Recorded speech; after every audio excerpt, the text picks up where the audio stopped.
It was, we broke into scout teams the last couple of days, which has been nice. I think the kids have adjusted well. They've handled it well.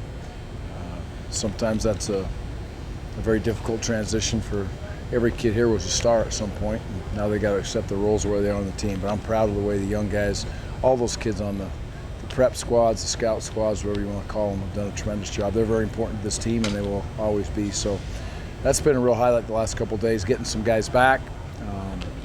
We're getting ourselves back to full strength, moving in that direction, which is good to see. And there's a good emphasis, starting to get their legs back. Camp's not officially over until Saturday afternoon, but we've broken a little bit more into mid-season form with the way we're practicing. How is your overall health, I guess? How would you explain it? Pretty good. A lot of those guys are back. There's not very many people over in transitional rehab anymore during practice, and so we're looking good. I think that trainers done a heck of a job, strength guys done a heck of a job, and so are the young men are getting in and making sure they're getting the treatment. So a lot of the injuries we had were, camp, fatigue issues, different things like that are somewhat normal. Here the other day, Kinlaw apparently left practice with a minor injury. Is he back? And do you have any idea on that number 3 spot? Is that solidified now? Right now, the number 3 spot would be Taiwan. Taiwan's really gained some ground, I think, the last 3 days. He's more confident, carries himself with knowledge of the offense. Not perfect yet, obviously, but he's taking advantage of his reps, not sitting back and counting his reps. He's making his reps count, which is great to see, and he would be the third back. If we went into the game today, we said, hey, we're going to play him, it would be him. Kinlaw's injury, he'll be fine. It was just a little nagging cramp, basically. So is he back? He was partial today, so he was in some of the practice today. Gary, what's your philosophy, your personal philosophy regarding injuries? When your medical staff comes to you and says he can't go, are you you're taking that as word and moving on, or are you involved in it in any way that it's part of your decision? No, absolutely not. If they're saying the kid's out, the kid is out. The plan as soon as a young man is out is to do everything we can to help him get back. But they're professionals. They know exactly what they're doing. We have complete trust in our trainers and our doctors. And if they let us take him partial, we'll take him partial. We take him no, we take that as a no. And if he's full, he's ready to go. Do you feel comfortable at this point saying you have your 2 deep set, or is there a question or two left at this point? We're pretty close. I don't know if you ever have a full 2 deep, but especially offensive line, I would say we've got good numbers there. I feel good with the young kids in the program, but to say we have 10, I don't know if I'd say that, but we have enough to get into a game and I think function at a high level with a few kids substituting in and out. But I feel pretty settled. I feel like we're in a good shape, and on defense, a lot of those positions, the ones in the 2s are going to play. Defensive line, you'll probably see a lot of safeties roll through there.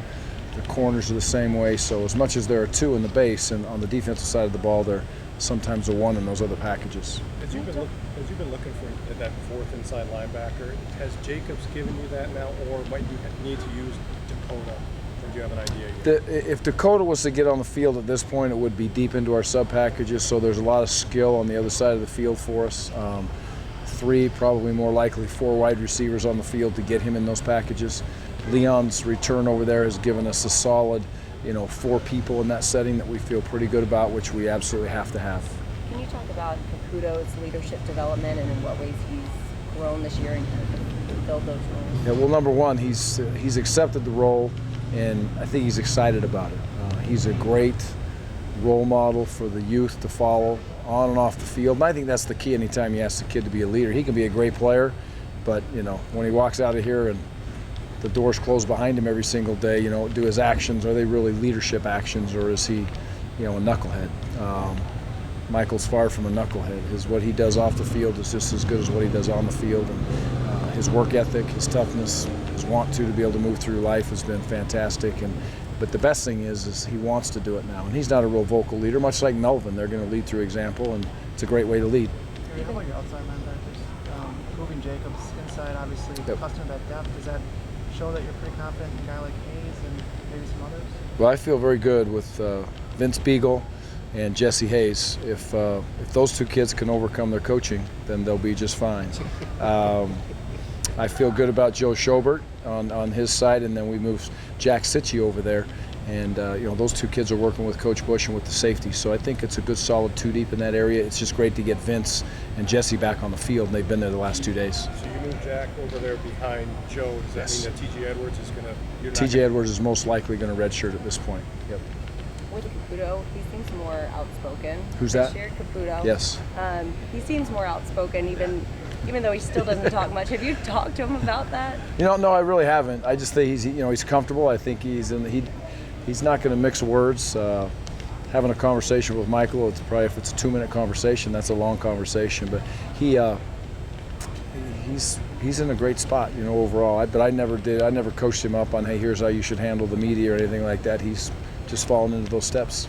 Gary, LSU might play a freshman quarterback, freshman tailback, freshman wide receiver with some of their top kids. This might be an obvious answer, but do you try to get high school tape of these guys to have an idea at least what they can do?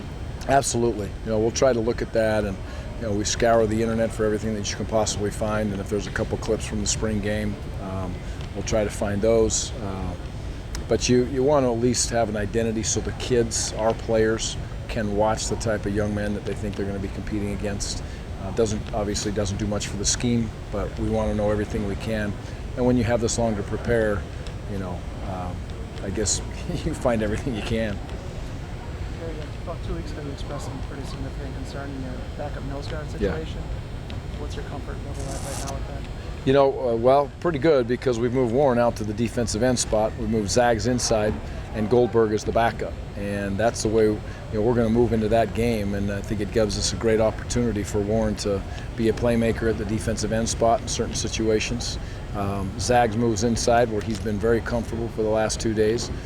Goldberg backs him up, and it's been a good move. So that'll be the 2 deep there, and the third nose guard in is still kind of up in the air, but that would come from most likely one of the defensive end positions if we got to that spot. Can you elaborate on why you made the Zags and carrying switch? What is Best position as we've seen kids develop, as we've seen them grow and be in the spots that they're at in certain packages. Now, that's a package. Is that all the time with Warren? No, he'll be an inside tackle a lot of times, but certain packages he will play end, and Zags will play at the nose guard spot. Both those kids got to be on the field a lot. Is that much of a transition this late in camp? Or is No. that really difficult? No, not when the kid's playing where we ask him to play the nose. It's Zag hopped in there and did a tremendous job with it, and I would expect those kids that they could come in and take those techniques. The similarities are very, very much, there's a lot of carryover. Do you think Goldberg got your message when you said that 2 weeks ago? Did you think he needed to hear that, and has he responded the way you wanted him? I don't know if he watches the news and stuff, but You're probably saying it too. Goldberg was, he responded well to the challenges. He knows the expectations, and it's a big job, and he knows he has to play. If we're going to be a good defense, it's really not his choice, and it's really not our choice. There is no free agency in college football. He has to be a football player for us this year, and he knows that, and he's doing a good job of fought through a lot to get where he is, and he's playing well right now. Have an idea of what true freshmen are going to play, and who you would prefer to not play this year? Do you have a better number, a better sense of that number? Yeah, I think we'll be probably by game 4, I would suspect that you'll see 8 or 9 true freshmen play and be involved highly. We'll still have the wide receivers. We'll have definitely the defensive backfield guys. There's a couple offensive linemen that'll be in there. I would love to say Michael Dieter made it through his freshman year and we redshirted him, but I don't know if that's going to happen. Jeremy Patterson is another one. How far does he develop by the time we get to the 3rd or 4th game? We'll see. Today it's no, but down the lines, DJ Gillens, do we stay healthy all the way through, and we're in a good spot there? So there's a lot of ifs, but I'm going to say it's between 7 and 9 of those kids will end up playing. Gary, what have you seen at Blueburn and makes you think that he can play and contribute right away? Well, he's a very talented athlete, number one. The thing that's the biggest question when you go back there and play at the safety position is the mental part of it. There's a lot that goes on back there. He is able to communicate. He's able to grasp a defense. I've been around Bill Bush for a number of years, and he does a tremendous job of getting young players ready to play, whether that's a JC player or a freshman. As long as they'll buy in and they're tough enough and they're smart and they can learn, they'll have a chance to play. And that's right where Lubern is. So he's fast and he's rangy back there. He's a tall kid, also a long levered kid that can run as a free safety is nice to have. There's been a lot of talk about and camp a bunch of wideouts and the depth that you have there. Your tight ends are probably, Yes. that area is as deep, if not deeper, correct? Yes, yeah. Sam has done a nice job. Austin's done a nice job. And then you look at Troy, what he's done. You know, Steffes is growing and growing daily, and then you put Watt in the mix. So there's a good number of those kids right there. But I think Troy Fumagalli has really made some great plays the last 2 days, and I'm excited to see him get into a game. We know Sam's going to be there and what he's going to do. Did Zebski do anything or have any reservations about moving inside? And Not what does he one. do differently than Warren does? I don't know if he really does anything different at the nose guard position, but it's just the natural ability and where those two kids are sitting in their progression in their college career. It's just the best spot for them to be at this point. And Zags was excited about it, and he jumped into it. And you know, keep in mind, we're in a zero technique about 40% of the game. They're always moving to a G or they're moving to a different position without getting too technical. So it's not like we're a zero nose 80 snaps out of an 82 snap game. Is your kicking situation settled? No? Yeah, I feel very good. I feel good about it. Rafael will kick. He'll be the field goal kicker. For everything, long and short? Oh yeah, field goals. Yep. He'll be the guy that's going to go out and he'll wind up and kick them. And Andrew will be our kickoff guy, and Drew will obviously be the punter. You mentioned last week when we asked you about Vontae, you wanted to kind of take a deep breath. Is there any update on Vontae? Yeah, it looks like Vontae's going to have to take a medical, unfortunately. But he's in a good spot. We've discussed it. We've spent time together. His family is on board. Everybody knows it's the best thing, and he's made pretty much that decision as we continue to move forward. And it's just, I feel bad about it, but I feel good that he can move on in life now. He can finally, close that chapter and let's go onward. Is it a torn ACL again? No, not that I know of. You talked last year all about giving up big plays. It seemed like every week when something you were talking about, it seemed like it was one of those things that when you won a game, you didn't give up a bunch, and when you lost, you did. How much more comfortable are you this year with those guys back there? Well, I would say this. I felt like we gave up very few big plays, but, big plays show up no matter when they happen, whether they're on offense or defense, and it's a big deal. Our number of big plays on defense were minimal last year. We hope we can keep them down to that same level again this year. I forget the stat, but his 20-yard plus plays were one of the best in the country. At least that's what I was told. So big plays are always an emphasis. It comes down to fundamentals and basics. Usually when you have a big play, it's a missed tackle in a one-on-one situation or it's a blown assignment. So that's what camp's all about, is to make sure we're sound in those areas as much as possible. We're going to play against great athletes at certain times. Sorry. Has Sojourn provided the leadership that you would expect from a guy coming into his second year and the guy that is looked at as one of the leaders on this team, maybe? Yeah, I think he's moving into the position to be a leader on the team. Any youthful young man that has much success Sojourn has had needs to lead himself first and make sure he's doing that. He is. I think a lot of the young kids, especially from the southeast, look up to Sojourn and follow the ways that he directs them, which is good. Sojourn is a very grounded young man and does a nice job. So he'll take that step even more so next year and the year after that, but it started to move in the right direction. Gary, how much are you involved in the scheduling now? Utah State's on your schedule. That couldn't be a coincidence. Yeah.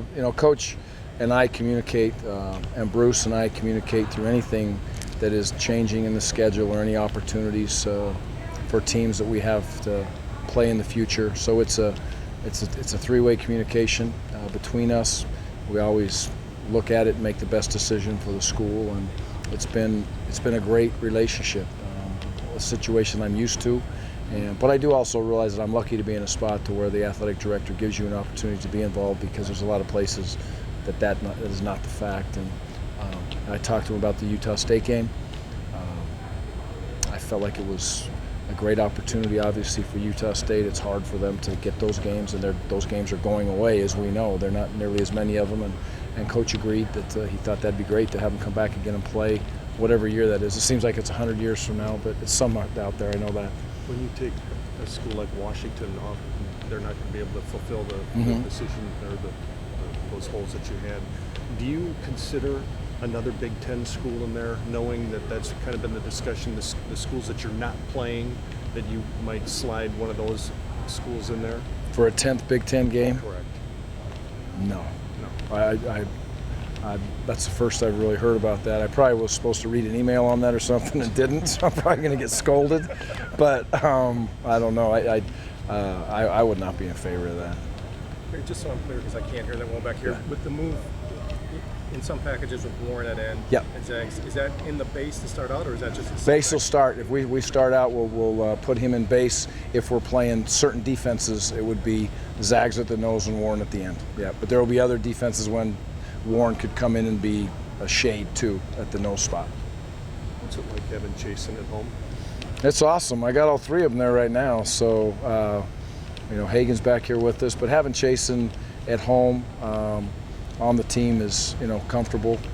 He's in a great spot. He's got some great friendships now. He's part of this team.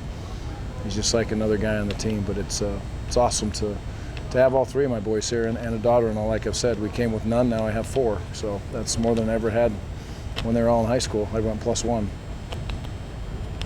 We good? Okay. Thank you guys. Appreciate it.